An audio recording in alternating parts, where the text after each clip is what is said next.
नमस्कार साथियों, एक बार फिर से आप लोगों का आपके अपने YouTube चैनल में स्वागत है। दोस्तों, हम ज्योग्राफी में राजस्थान का अपवा तंत्र पढ़ रहे थे और अपवा तंत्र में कुछ नदियां हैं वो बच रही थी। आज उनके ऊपर चर्चा करेंगे क्योंकि बीच में साथियों हमने कुछ पॉलिटिकल हैं इनसे संबंधित देखिए कुछ वीडियो है वो पढ़े थे और आज हम इन नदियों को पहले कंप्लीट कर लेते हैं। देखिए दोस्तों, हमने राजस्थान के अपवा तंत्र में कुछ नदियां हैं उनके बारे में चर्चा है वो विस्तार से कर ली और आज हम देखिए गंभीर नदी है, पार्वती नदी है, इनके ऊपर चर्चा करने वाले। तो देखिए दोस्तों, सबसे पहले बात करेंगे अपन गंभीर नदी। देखिए दोस्तों, यहां से जब गंभीर नदी की बात करते हैं, गंभीर नदी, ये गंभीर नदी निकालती कहां से, इनकी क्या क्या विशेषता है। तो दोस्तों, मैं आपको एक बात पहले बता देना चाहता हूं कि हमने यहाँ पर देखिए नाम लिखा है गंभीर नदी और इससे पहले नदी हमने एक पढ़ी थी जिसका नाम था गंभीरी नदी। देखिए दोस्तों, राजस्थान में आपको इस तरीके की दो नदियां पढ़ने को मिलती है, एक है आपकी गंभीर नदी और एक है गंभीरी नदी। तो गंभीरी नदी की हमने चर्चा है वो पीछे के वीडियो में कर लिए, यानी जब आइडिया बिडच नदी की सहायक नदी के रूप में पढ़ते हैं तो वो नदी आती है गंभीरी नदी। और आज केवल हम चर्चा करेंगे देखिए गंभीर नदी की। ये गंभीर नदी देखिए निकलती कहां से, इनकी क्या क्या विशेषता। देखिए मित्रों, सबसे पहले यहां से जब बात करते हैं इस गंभीर नदी की, तो ये गंभीर नदी देखिए निकलती कहां से, तो याद रखेंगे ये राजस्थान के करौली जिले में श्री महादेव जी का मंदिर आता है, श्री महावीर जी का मंदिर, श्री महावीर जी मंदिर जो आपके सामने राजस्थान के कौन से जिले में आता है, करौली जिले में आता है। वहां से आपके सामने देखिए कौन सी नदी निकलती है, ये गंभीर नदी निकलती है। इसी गंभीर नदी की बात करते हैं तो ये गंभीर नदी देखिए श्री महावीर जी मंदिर है करौली में, वहां से निकलती है। और वहां से निकलने के बाद में देखिए दोस्तों, ये नदी सीधी आपके सामने कौन सी नदी में जाकर मिलती है, तो आपके सामने याद रखें ये यमुना नदी है, इसमें अपना जल है वो लेकर के चली जाती है। देखिए इस प्रकार से ये राजस्थान में बहती है। यानी सबसे पहले गंभीर नदी है ये करौली जिले से निकलती है। सबसे पहले जैसे ये राजस्थान के करौली जिले से निकलती है तो करौली से निकलने के बाद भी ये प्रवेश करती है दोस्तों सवाई माधोपुर में। यानी पहले तो राजस्थान की ये करौली जिले में बहती है और करौली जिले में बहने के बाद में मित्रों ये आपके सामने कौन से जिले में चली जाती है, सवाई माधोपुर में। और सवाई माधोपुर के बाद में देखिए दोस्तों ये नदी कहाँ प्रवेश करती है, तो राजस्थान के दौसा जिले में प्रवेश करती है। और दौसा जिले में बहने के बाद में देखिए आपके सामने ये जो गंभीर नदी है ये आपके सामने देखिए कौन से जिले में प्रवेश करती है, तो याद रखेंगे ये आपके सामने भरतपुर जिले में प्रवेश करती है। कौन से जिले में प्रवेश करेगी, भरतपुर जिले में। और भरतपुर के बाद में ये नदी प्रवेश करती है राजस्थान के धौलपुर जिले में। और जैसे ये धौलपुर जिले में प्रवेश करती है तो धौलपुर जिले में बहने के बाद ये नदी दोस्तों आपके सामने देखिए कौन सी नदी में चली जाती है, तो याद रखेंगे ये यमुना नदी में चली जाती है। कौन सी नदी में चली जाती है, तो याद रखेंगे ये यमुना नदी है, इस यमुना नदी में अपना जल है वो लेकर के चली जाती है। तो यहाँ से आपको ध्यान क्या रखना है कि गंभीर नदी कहाँ से निकलती है, तो याद रखेंगे श्री महावीर जी का मंदिर है करौली जिले में, वहां से ये नदी निकलती है। और वहां से निकलने के बाद में देखिए दोस्तों आपके सामने ये राजस्थान के करौली जिले में बहती है। और करौली जिले में बहने के बाद में ये सवाई माधोपुर जिले में बहती है। और सवाई माधोपुर जिले में बहने के बाद ये दौसा में, और दौसा में बहने के बाद में देखिए आपके सामने कहां प्रवेश करती है, भरतपुर में। और भरतपुर के बाद में प्रवेश करती है धौलपुर में। और धौलपुर को छोड़कर नदी कहां प्रवेश करेगी, यूपी में। और यूपी की बात करें तो यहाँ पर एक स्थान है जिसका नाम है मैनपुरी। इस मैनपुरी की बात करें तो मैनपुरी है यूपी में, यहाँ पर आकर के ये गंभीर नदी आपकी यमुना नदी में मिल जाती है। कौन सी नदी में मिल जाती है? यमुना नदी में।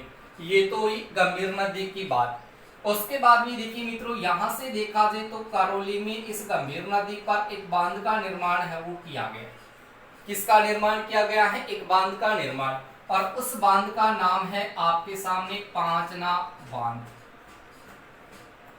यानी पांचना बांध की बात करें तो पांचना बांध है ये आपके सामने देखिए कौन से जिले में बना है? तो याद रखिए दोस्तों, करौली जिले में बना है। पांचना बांध है ये कौन से जिले में बना है? करौली जिले में बना है। कौन सी नदी पर बना हुआ है? तो याद रखेंगे गंभीर नदी पर बना, यानी गंभीरी नदी पर गोसुंडा बांध और गंभीरी बांध बना है, और गंभीर नदी पर आपका पांचना बांध बना है करौली जिले में।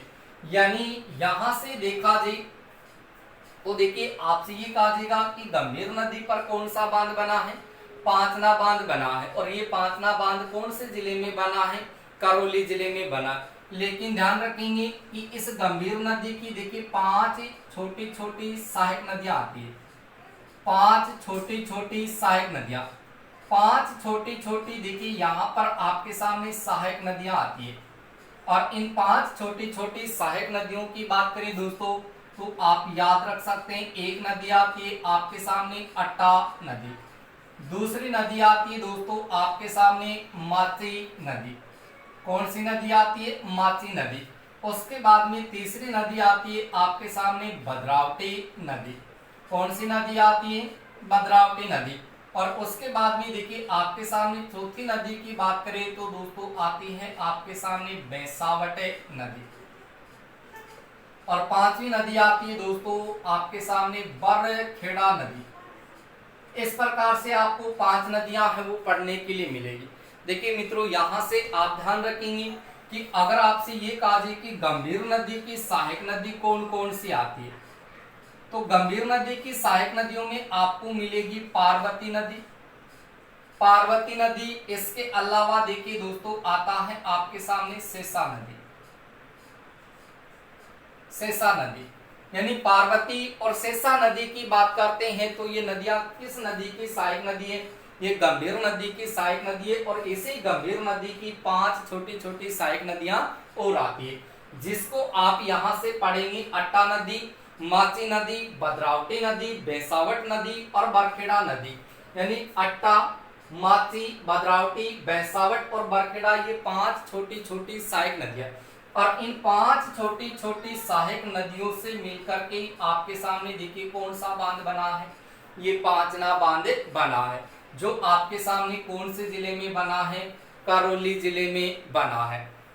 यानी दोस्तों आपसे ये कहा जाएगा कि गंभीर नदी पर जो आपका पांचना बांध बना है करौली जिले में, ये कौन सी नदियों के संगम से बना है? तो गंभीर नदी की 5 छोटी छोटी सहायक नदियां हैं, अट्टा नदी, माची नदी, भद्रावती नदी, बेसावट नदी और बरखेड़ा नदी। आप इसको ऐसे याद रखो। देखो, आटा से याद रखो अट्टा, माची से याद रखो माची, भद्र से याद रखो भद्रावती, और भैंस से याद रखो बेसावट, और खेड़ा से याद रखो बरखेड़ा। इन 5 नदियों के संगम से आपका ये पांचना बांध है वो बना है। और कहां पर बना है? करौली जिले में। कौन सी नदी पर? गंभीर नदी पर। ये पांचना बांध देखिए राजस्थान का एकमात्र ऐसा बांध है जो मिट्टी से निर्मित बांध है। मिट्टी से निर्मित, दोस्तों ये बात आप ध्यान रखें कि राजस्थान का मिट्टी से निर्मित बांध है वो पांचना बांध है। तो पांचना बांध जो करौली जिले में इस गंभीर नदी पर बना है, ये राजस्थान का मिट्टी से निर्मित बांध है। उसके बाद में देखिए दोस्तों, यहां से आप ध्यान रखेंगे कि पांचना जो बांध है, पांचना बांध है, इनकी यहाँ से एक विशेषता आप ध्यान रखेंगे कि पांचना बांध में अगर जल की स्थिति है वो ज्यादा हो जाए, पांचना बांध में जल की स्थिति है वो ज्यादा हो जाए, तो ऐसी स्थिति में भद्रावती नदी के जल को रोककर, यानी भद्रावती नदी के जल को रोककर राजस्थान के इस करौली जिले में यहाँ पर एक परियोजना शुरू की गई है जिसका नाम है चुल्लीदेह। चुल्लीदेह परियोजना। ये चुल्लीदेह परियोजना का संबंध यदि पूछा जाए तो दोस्तों याद रखना है कौन से जिले से है? करौली जिले से। तो यहाँ पर आप ध्यान रखें, चूलीदेव परियोजना का संबंध कौन से जिले से? करौली जिले से। क्यों? क्योंकि यहाँ पर देखिए पांचना बांध है, इसमें जल की आपूर्ति यदि ज्यादा हो रही है तो ऐसी स्थिति में भद्रावती नदी के जल से होने वाली तबाही को रोकने के लिए इस नदी पर देखिए चूलीदेव परियोजना शुरू की गई है। क्लियर हो इतनी बात? तो ये तो है आपके सामने देखिए गंभीर नदी। उसके बाद में इस गंभीर नदी की सहायक नदी देखिए पार्वती नदी की बात करते हैं। तो ये पार्वती नदी देखिए मित्रों निकलती कहां से? देखिएगा, यानी जब पार्वती नदी की बात करें तो ये पार्वती नदी देखिए निकलती कहां से? तो याद रखेंगे आपके सामने एक पहाड़ी आती है जिसका नाम है दोस्तों छावर की पहाड़ी। कौन सी पहाड़ी है? छावर की पहाड़ी। और ये छावर की पहाड़ी है आपके सामने सपोटरा में। और सपोटरा कहाँ है? तो याद रखें मित्रों करौली में। यानी यहाँ पर आप लोग ध्यान रखें कि यहाँ पर देखिए छावर की पहाड़ी है। छावर की पहाड़ी जो सपोटरा करौली जिले में है, वहां से देखिए आपके सामने कौन सी नदी निकलती है? पार्वती नदी निकलती है। ये पार्वती नदी यहाँ से निकलती है और यहाँ से निकलने के बाद में ये करौली में बहते हुए ये राजस्थान के धौलपुर जिले में जाकर के देखो कौन सी नदी में मिल जाती है? तो याद रखिए मित्रों आपके सामने ये गंभीर नदी में मिल जाती है। यानी पार्वती नदी छावर की पहाड़ी सपोटरा करौली से निकलती है और वहां से निकलने के बाद में ये नदी क्या करेगी? राजस्थान के धौलपुर जिले में जाकर के ये गंभीर नदी में मिल जाती है। कहां पर मिल जाती है? धौलपुर जिले में जाकर के आपके सामने कौन सी नदी में मिल जाएगी? गंभीर नदी में मिल जाएगी। तो ये हो गई आपके सामने कौन सी नदी? पार्वती नदी, जो कौन सी नदी की सहायक नदी है? गंभीर नदी की। उसके बाद में देखिए दोस्तों यहाँ से एक नदी और आती है, उसका नाम भी आपके सामने देखो पार्वती नदी। ये पार्वती नदी और ये पार्वती नदी देखिए निकलती कहाँ से? तो ये आपको याद रखना है, ये बदरिया गांव से निकलती है। कहाँ से निकलती है? बदरिया गांव से निकलती है। बदरिया गांव है आपका धौलपुर जिले में। यहाँ से देखिए जैसे ही इस पार्वती नदी को पढ़ते हैं, जो आपके सामने बदरिया गांव धौलपुर जिले से निकलती है, तो वहां से निकलने के बाद में ये नदी क्या करेगी? धौलपुर जिले में बहने के बाद में जाती है यूपी में, और यूपी में जाकर के ये नदी जाएगी सीधी यमुना नदी में। कौन सी नदी में चली जाएगी? यमुना नदी में। तो यहाँ से देखो पार्वती नदी बदरिया गांव है धौलपुर जिले में, वहां से निकलती और वहां से निकलने के बाद में ये नदी यूपी में जाकर, कहां पर जाकर? यूपी में जाकर के कौन सी नदी में मिल जाती है? तो याद रखेंगे आपके सामने यमुना नदी में जाकर के मिल जाती है। लेकिन मित्रों यहाँ से ध्यान रखें कि इस पार्वती नदी पर, कौन सी पार्वती नदी पर? जो बदरिया गांव धौलपुर जिले से निकलती है, इस पार्वती नदी की बात करें तो इस पर एक बांध बना है और उस बांध का नाम है पार्वती बांध। देखो पार्वती बांध है, ये कौन सी नदी पर बना? तो पार्वती नदी पर ही बना, और वो पार्वती नदी है यमुना नदी की सहायक नदी, उस पर बना। और कहां पर बना है? तो याद रखेंगे ये अंगाया गांव है धौलपुर में, वहां पर बना है। कहां पर बना है? अंगाया गांव है धौलपुर में, वहां पर देखो ये पार्वती बांध इस पार्वती नदी पर बना। अब मित्रों यहाँ से आप लोग ध्यान रखें कि राजस्थान में पार्वती नदी को पढ़ते हैं तो पार्वती नदी है वो 3 नदियां आपको पढ़ने के लिए मिलेगी। एक पार्वती नदी देखो यहाँ से गौर से देखो, ये पार्वती नदी जो बदरिया गांव धौलपुर से निकल करके अंगाया गांव धौलपुर में पार्वती बांध का निर्माण करती है, उसके बाद में ये यमुना में चली जाती है। तो ये पार्वती नदी जो धौलपुर से निकलती है वो तो यमुना की सहायक नदी है। और एक आपके सामने छावर की पहाड़ी सकोटरा करौली से जो पार्वती नदी निकलती है वो किसकी सहायक नदी है? तो याद रखिए मित्रों गंभीर नदी की सहायक नदी है। एक पार्वती नदी हमने पढ़ी थी पहले, जब राजस्थान के अफवाह तंत्र को हमने शुरू किया था तो वहां पर मैंने आपसे चर्चा करके बताई थी कि पार्वती नदी एक चंबल नदी की भी सहायक नदी है, जो मध्य प्रदेश से निकलने के बाद में पलिया गांव सवाईमाधोपुर में चंबल नदी में मिल जाती है। तो यहाँ पर दोस्तों आप याद रखें कि पार्वती नदी एक चंबल नदी की सहायक नदी है, एक गंभीर नदी की सहायक नदी है और एक आपके सामने यमुना नदी की सहायक नदी है। तो ये बात आपकी क्लियर हुई या नहीं हुई? ये बात आपकी क्लियर हुई या नहीं हुई? यानी गंभीर नदी महावीर जी मंदिर है करौली में, वहां से निकलने के बाद में करौली, सईमाधोपुर, दौसा, भरतपुर, धौलपुर में बहने के बाद मैनपुरी यूपी में जाके यमुना में मिल जाती है। इसी गंभीर नदी पर देखिए पांचना बांध बना है करौली जिले में। पांचना बांध है ये आपके सामने देखिए करौली जिले में बना हुआ है। और ये करौली जिले की बात करें तो यहाँ पर एक गांव आता है जिसका नाम आता है आपके सामने गुड़ला। एक गुड़ला गांव आता है करौली में, वहां पर आपके सामने ये करौली में पांचना बांध बना है जो राजस्थान का मिट्टी से निर्मित बांध है। और ये मिट्टी से निर्मित बांध जो पांचना बांध है ये गंभीर नदी की 5 छोटी छोटी सहायक नदियों से मिलकर बना है, अट्टा, माची, भद्रावती, भैंसावट, बरखेड़ा। लेकिन भद्रावती नदी के जल को रोक करके देखिए यहाँ पर करौली में चूलीदेव परियोजना शुरू की गई। क्यों? क्योंकि इस पांचना बांध में जल की आपूर्ति यदि ज्यादा हो जाए उस समय। क्लियर है? इसकी सहायक नदियों में देखा जाए तो पार्वती नदी आती है, शेषा नदी आती है, एक नदी और आती है जिसका नाम आता खैर नदी। खैर, शेषा, पार्वती, ये सारी की सारी सहायक नदियां हैं वो गंभीर के।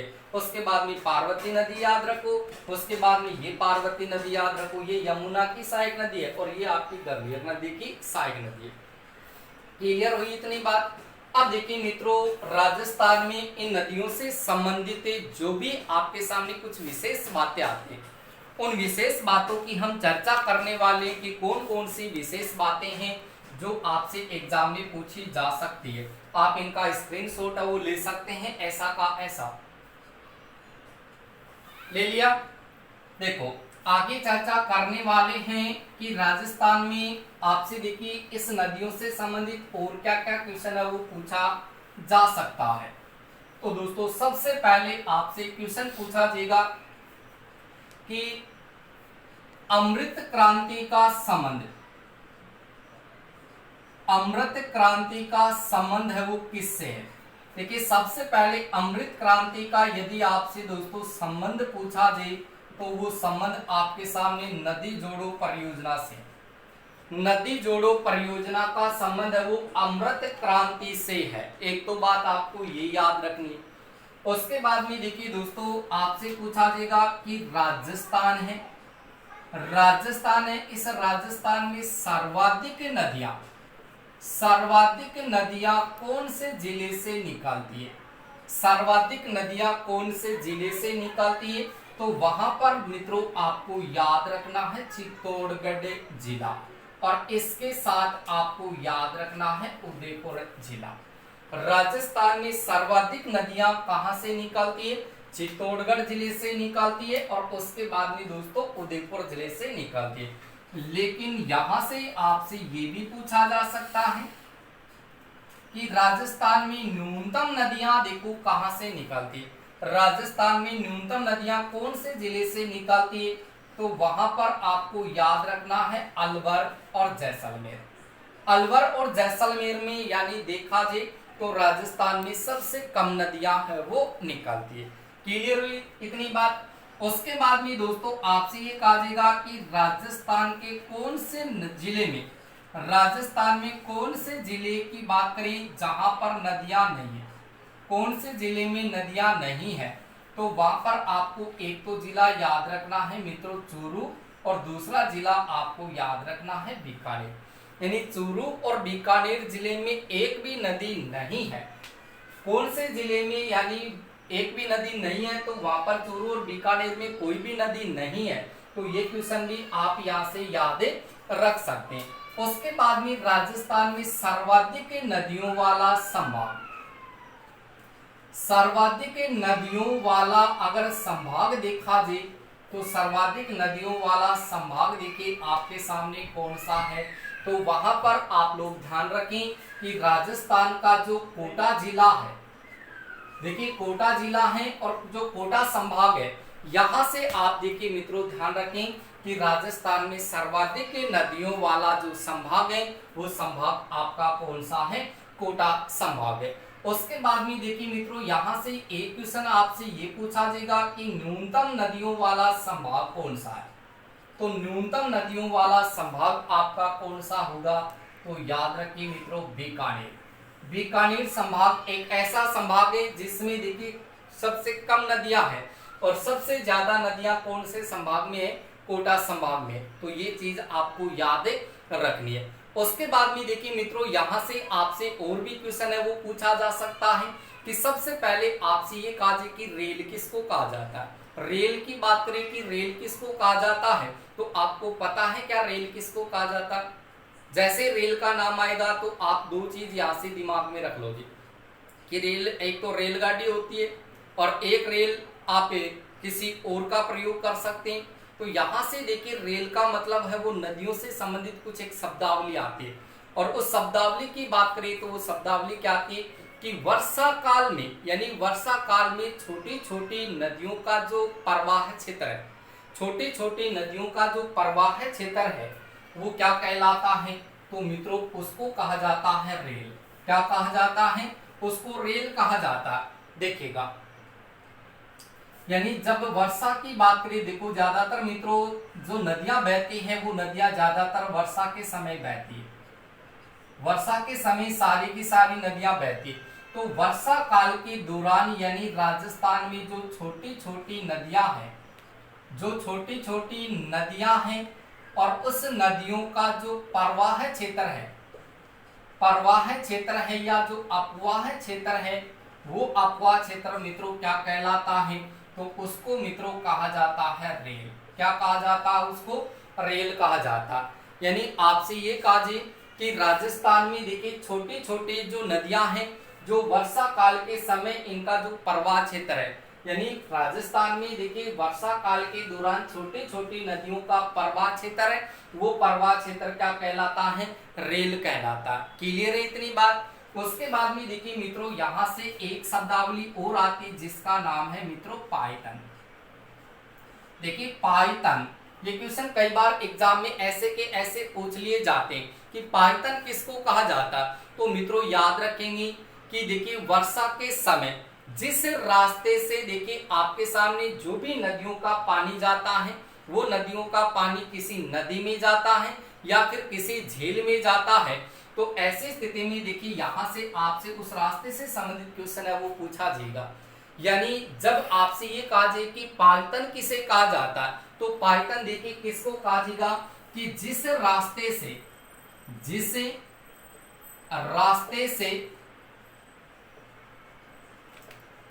वर्षा के समय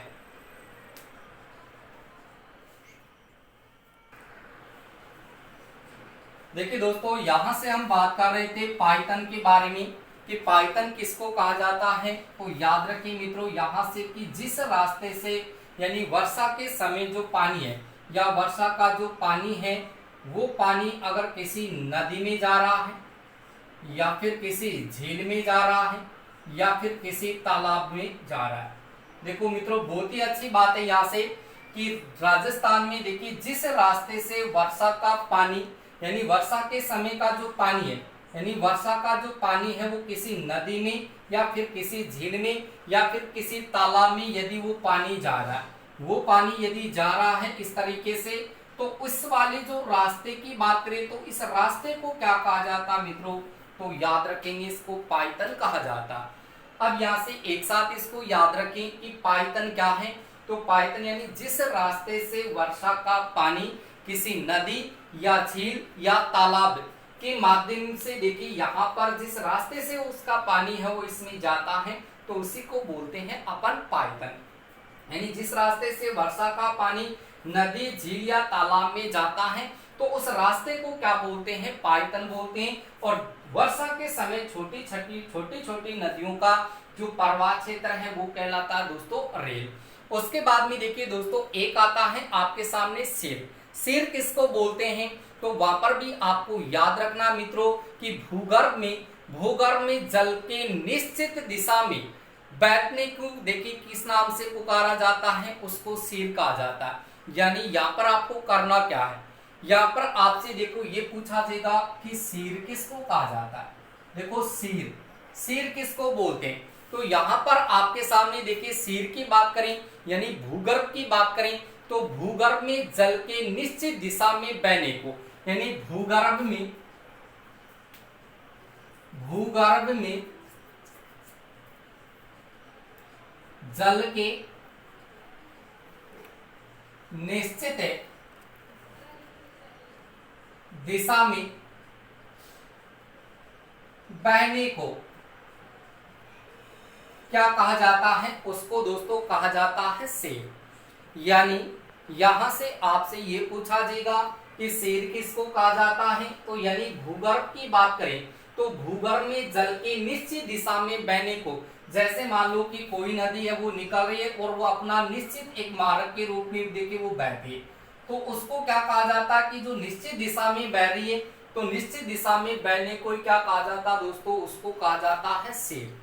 उसके बाद में देखिए मित्रों, यहां से एक शब्दावली और आती है जिसका नाम है आगोर।